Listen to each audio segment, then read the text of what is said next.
Good morning, students. Today, let us learn what is the meaning of resistance, conductance, what is the meaning of resistor, what is the meaning of a conductor in detail. You see, metal like copper, aluminium, iron, we say that they are the metals, they are the good conductors. Conductors are the one which allow the flow of charges, which allow the current to flow. The current is nothing but flow of electrons. The conductor, like any metal you take, copper, iron, aluminium, is having large number of free electrons. These free electrons will start moving through the conductor when we apply potential difference. When we apply potential difference, the electrons start moving in a particular direction. That constitutes electric current. But when these electrons are moving, although we say that they are free to move, they are free electrons, but these electrons are being attracted by the positively charged nucleus, the positively charged atom. When an electron leaves an atom, that atom becomes positively charged. As a result, that positively charged atom starts attracting the electron. So there will be a force of attraction between the positively charged ion of the atom and the electron. As a result, the movement of electrons is not so easy. That results into what is known as the property called as resistance. So every conductor, let it be silver, let it be iron, copper, aluminium, even gold, let it be any good conductor, it is having some amount of resistance, some amount of opposition to the flow of electrons. This opposition to the flow of electrons within the metal is due to the attractive force between the positively charged ions of the atoms and the electrons. Second thing, when these electrons are in motion, they undergo collision among themselves, collision among the electrons and collision among electrons and the positively charged ions. As a result, it leads to resistance. So among these conductors, we classify them as good conductors and poor conductors. What is the meaning of good conductor? Good conductor is the one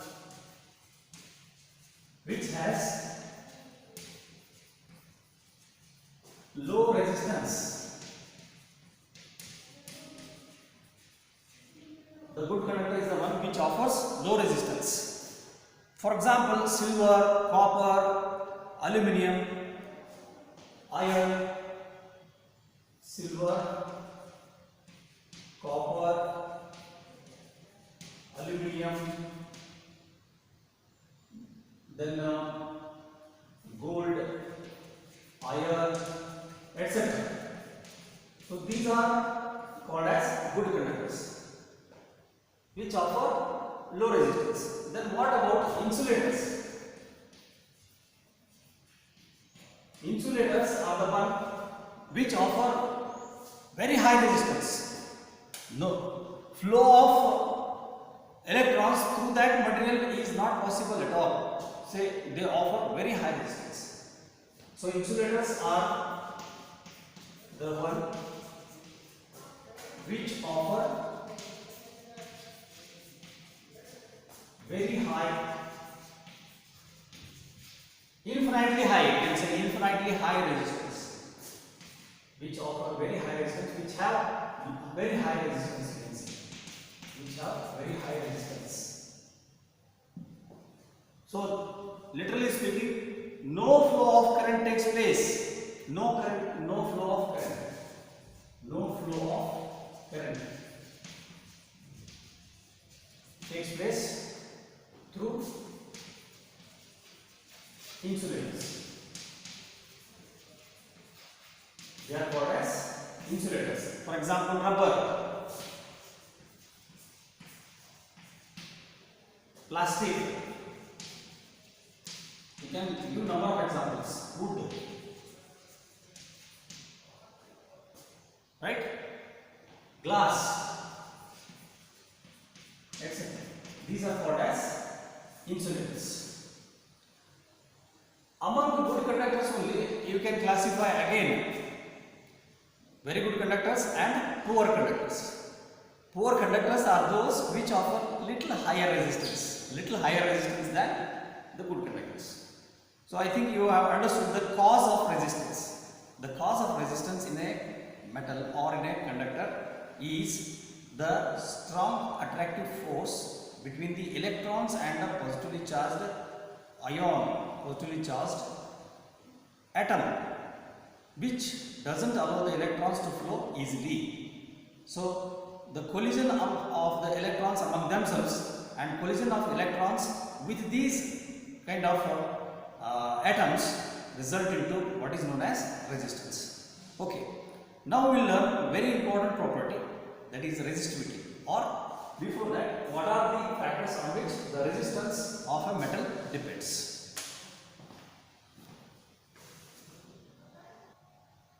Suppose we are considering copper wire of certain length L. Suppose this is a copper wire of length L, and if you allow the current to flow through this and note on the ammeter reading using the Ohm's law apparatus, Ohm's law experiment, note on the current reading. If the length of this wire is doubled, then it's very interesting to see that for the same potential difference, if the length of the wire, if you take a double length wire of the same copper material, then the current through the ammeter will be reduced. Means if you increase the length, then what happens? Resistance increases. On the other hand, if you take half of this length, if you reduce the length to half, then current increases, current doubles. It means if length is doubled,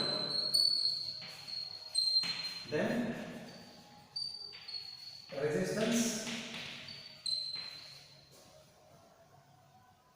increases by 2 times. Resistance increases by 2 times. If L is halved, using the experiment only, if L is halved, if you take half of this, then resistance R decreases to half. This is because when length L is doubled, what happens? Current I is decreased to half. This is from the experiment. If L is halved, then what happens? Current I is doubled. Current I is doubled. This is because we know that using Ohm's law. What is Ohm's law? Ohm's law. V is equal to Ri. V is equal to Ri. When V is constant,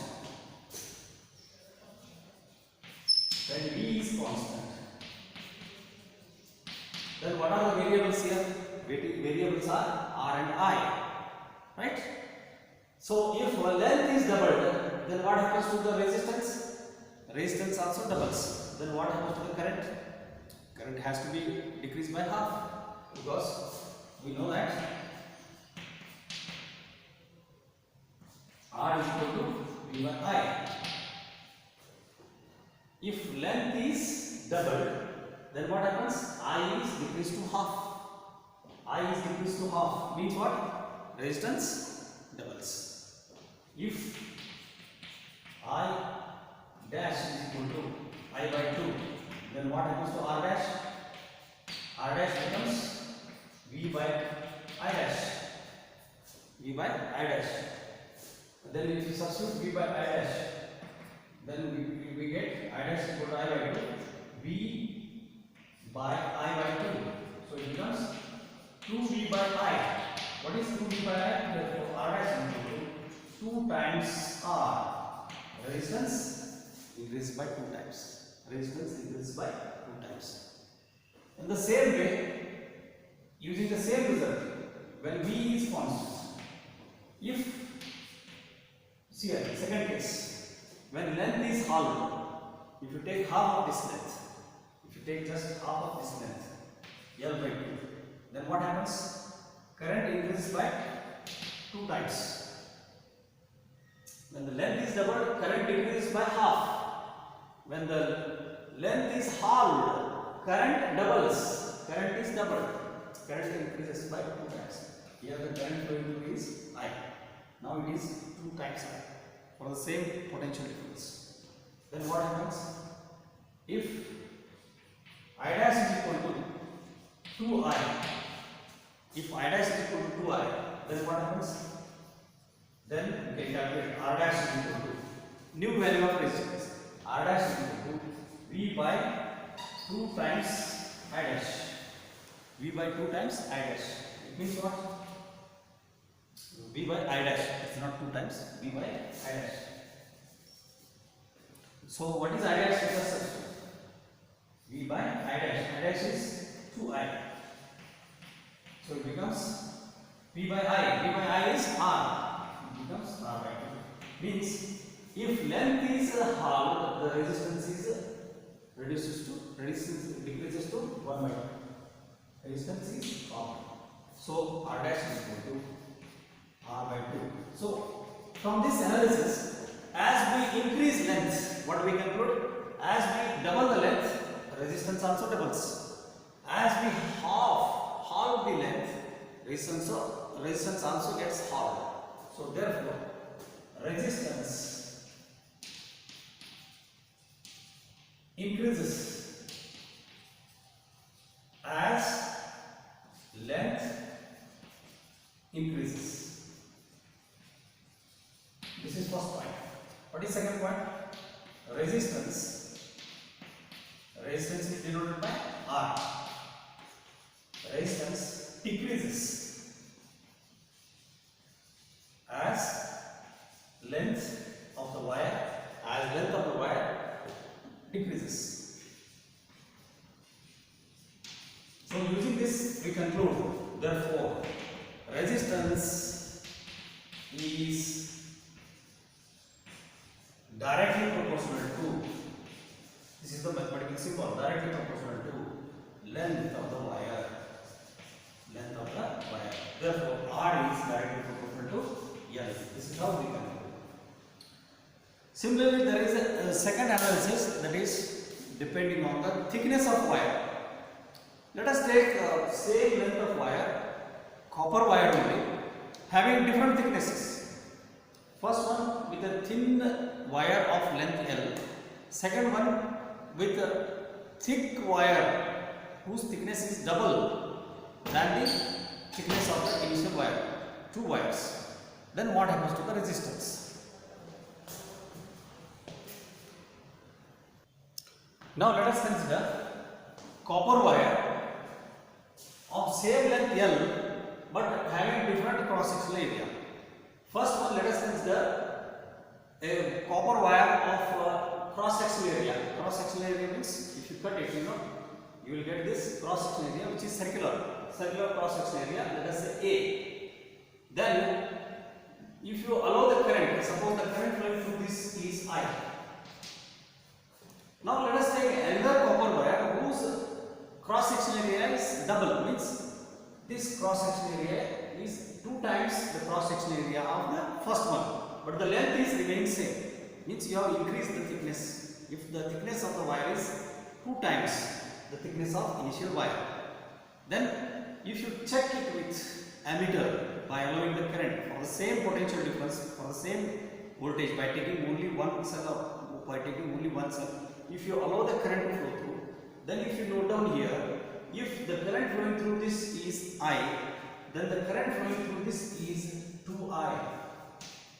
Because if it is having, say, n number of electrons flowing through this, if the first one is having n number of electrons flowing through this for cross-sectional area A, when you increase the cross-sectional area to 2 times, is it not the number of free electrons available will also be very high?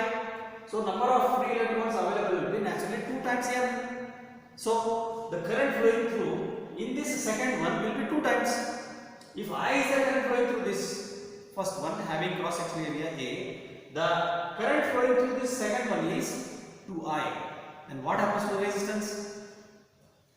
If A is cross sectional area of copper wire of length L, then the current, let us say current is equal to I, as it is read by ammeter reads the current. So it is because of, let us say, due to n number of electrons. Now let us consider if 2A is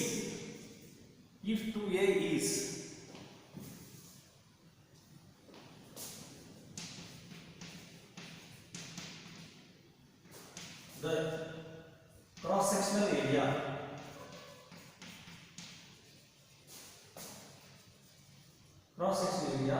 of the same copper wire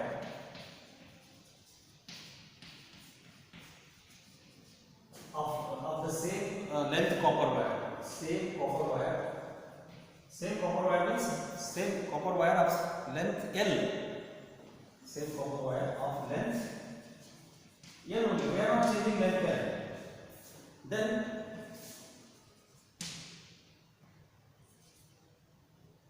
N becomes 2N. The number of electrons that are flowing now becomes 2N.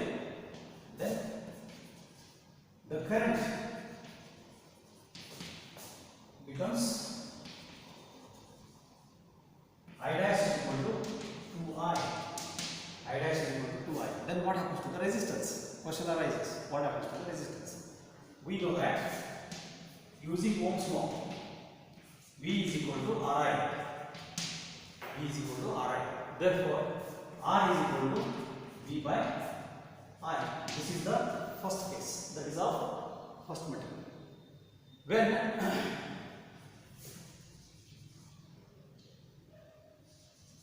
area becomes 2 times A, then what happens?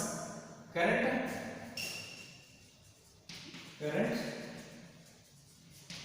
I dash becomes 2I. Then what happens to resistance? Then new resistance. Now R dash becomes equal to V by I dash, because V is constant here. We are not changing voltage. V by I dash. Just substitute the value of I dash. Then it becomes V by 2I. V by I is R. So it becomes R by. Therefore, resistance halves. Resistance decreases to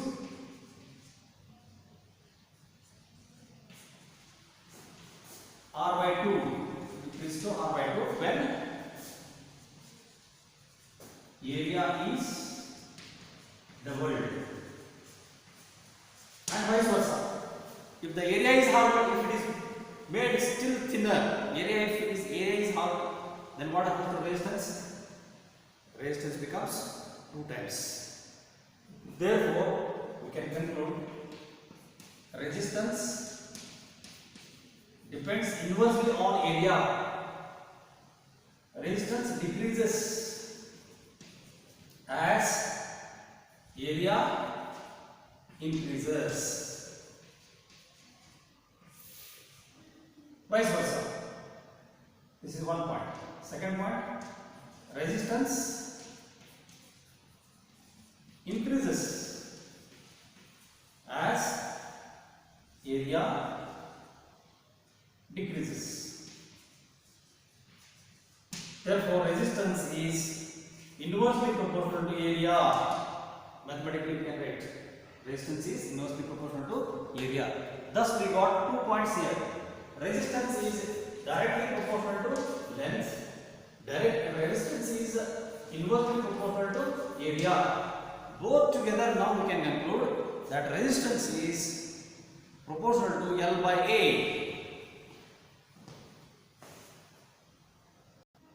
Thus we can say, therefore, resistance depends on two factors. Resistance is directly proportional to length, that is R is proportional to L, and resistance is inversely proportional to area. It means R is inversely proportional to A. Combine together, combine these two results. Result number 1, result number 2, we get, therefore, resistance is proportional to L by A. L by A. Take out this proportionality sign. In mathematics you have studied, if you take out proportionality sign, then there should be one constant of proportionality. This implies resistance is equal to one constant of proportionality rho into L by A, where rho is called, where this is the symbol, Greek letter rho, R-H-O, rho. It is just looking like P, but it is not P, it is artistic, right? Rho, where rho is constant of proportionality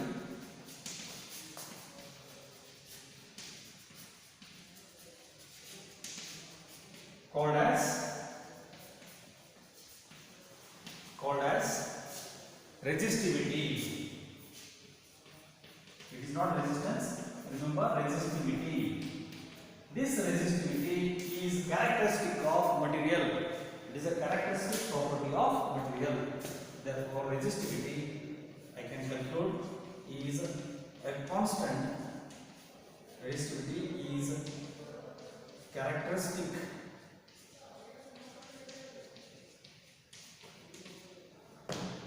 property of conductors or materials which have the current. Those which are having a low resistivity, they are very good conductors. Those which are having very high resistivity, they are insulators. Okay, we'll learn more about resistivity in the next video. So to conclude here, what are the factors on which the resistance depends? The resistance depends on the length of the wire. As length increases, resistance increases. As length doubles, resistance doubles. As length gets halved, resistance also gets halved. I think you got the point. Resistance is directly proportional to length. Second one, resistance is inversely proportional to cross-sectional area. More the thickness of wire, less is the resistance. Less the thickness of wire, more and more thin wire if you take, its resistance is high. So resistance is inversely proportional to thickness of the wire or cross-sectional area of the wire. If you double the area, means if you take a wire of double thickness, its resistance is halved. Its resistance is halved, right? Resistance decreases to half. If you take thinner wire whose cross-sectional area is half the cross-sectional area, the thin wire whose area of cross-section is half of the original wire, then its resistance is 2 times. Resistance doubles. So resistance is inversely proportional to area of cross-section. These are the 2 points you have to remember. So that helps us to define a new quantity using this relation R is equal to rho L by A, where rho is called as resistivity, which is the characteristic constant for a given metal. Characteristic constant for a given metal.